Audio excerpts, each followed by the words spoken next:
Hi, my name is Kunbi Osinoiki.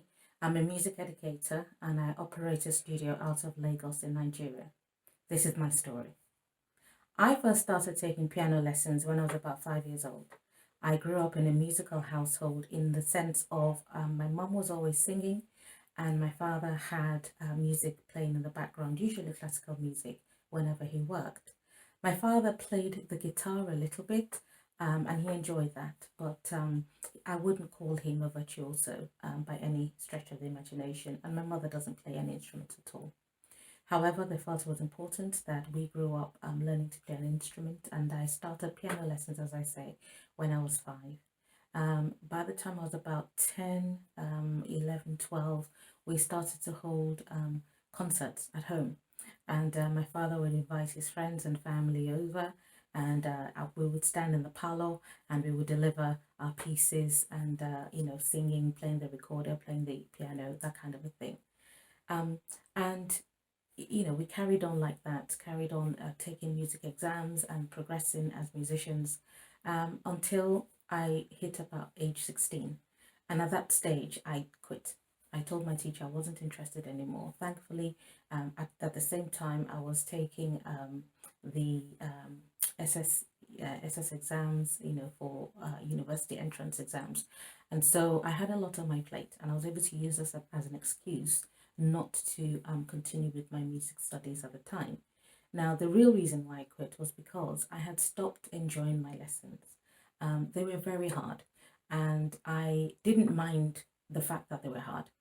I'm not afraid of hard work, but I wanted a little bit of sugar coating around it. I wanted to be able to learn to play music that was I could hear all around me in popular culture, music that I enjoyed listening to, music that my mates were listening to, and this was frowned upon. My teacher felt that I needed to stick with purely exam style repertoire, everything that was preparing me to sit these international music exams, and didn't want to deviate from that at all.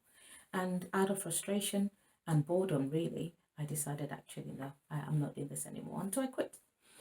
Fast forward a few years later, as a young pregnant mom, I come across an article in Time magazine, which was entitled How a Child's Brain Develops. And this was a fascinating study into how early years are so important in the development of neural pathways in children's brains. And here was I with baby in my tummy thinking, my goodness, how do I harness this for my child?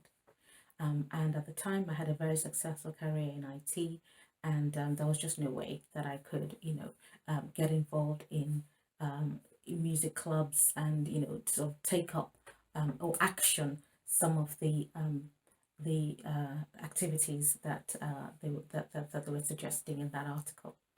And then a few years later, an opportunity came for me to change course, which I jumped upon with both hands, and I signed up as a music educator with a music company in the UK. And I started to deliver music lessons. So my background in music, the all the exams I had taken as a child, and also my education as an economist and my MBA meant that I was a perfect fit for this particular opportunity that came up. And so I went down this path thinking, finally, I'm going to be able to do something musically with my child. I thought I was only going to do it for a few years, but I was hooked. And I just worked with so many amazing families in that part of the world. Some of them I was involved in running music sessions for all the children. And I would be in the lessons, and mommy would come to baby number one, baby number two in the tummy. Baby number two was born. Baby number one went off to school. Baby number two was born. Would join my classes as soon as they were old enough. Then baby number three came along, and I just carried on, working with families and seeing the impact that this program was having on young lives. And then about 10, just around 10 years after I first started doing this in the UK, I started to feel the need to introduce the same sort of opportunities to children in Nigeria.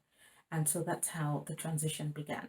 And in 2016, I started operating Kunbi's Music Company. starting off with our early years music program and then rapidly developing that further to providing fun but sound music training opportunities for children and adults right across the spectrum. And today we now operate a studio where we run different programs for adults and for children. The early years is still very much close to my heart. It is where I started from, and we are now looking to grow into providing a blended model of tuition where some of our material is available online, and we also buttress that with in-person coaching, whether that happens over the internet or as and when the pandemic dies down in people's homes. So I would really like you to consider looking at introducing your child to music because it is important. It is so important. Learning an instrument isn't an easy, it isn't for the faint-hearted. And the number of people that think that it's a cop out and that it is less challenging or less rigorous than maybe doing the sciences, they know nothing about what it entails. For you to get to the heights that you see so many musicians out there, it doesn't come easy. It takes hours and hours and hours and hours of work. A lot of the music exams are certainly for beginners. They're maybe about 20 minutes long, if that, 10 minutes, some of them, but it can take over a year to get ready to deliver that 10 minutes of assessment. That is just how rigorous it is. And learning music means that your children get an opportunity from early on, right from early on, to begin to practice the skills that they need for life. Okay, so they're learning resilience because they're trying something and it's not coming easy to them, and they have to keep trying and keep trying and keep trying until they overcome. Initially, it looks like, am I ever going to be able to play this piece of music? And then you kind of get the satisfaction of overcoming the challenges, and it gets easier and easier and easier over time. And so I think it's amazing, just all the different life skills that you learn from music. And I think every child should have an opportunity to learn an instrument.